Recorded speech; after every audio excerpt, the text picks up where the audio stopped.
The Saiga 12 is a shotgun available in a wide range of configurations, patterned after the Kalashnikov series of rifles and named after the Saiga antelope. Like the Kalashnikov rifle variants, it is a rotating bolt, gas-operated gun that feeds from a box magazine. All Saiga 12 configurations are recognizable as Kalashnikov-pattern guns by the large lever safety on the right side of the receiver, the optic mounting rail on the left side of the receiver, and the large top-mounted dust cover held in place by the rear of the recoil spring assembly. The Saiga 12 is manufactured by the arms division of Izmash in Russia. Izmash also manufactures Saiga 20s and Saiga 410s in 20-gauge and 410 bore, as well as the Saiga semi-automatic hunting rifles in a number of centerfire calibers.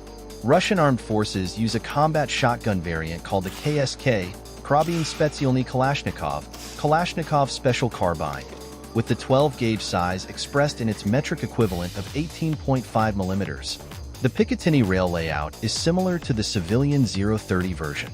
The Saiga 12K is a 12G shotgun used exclusively by the Russian armed forces in Arma 2.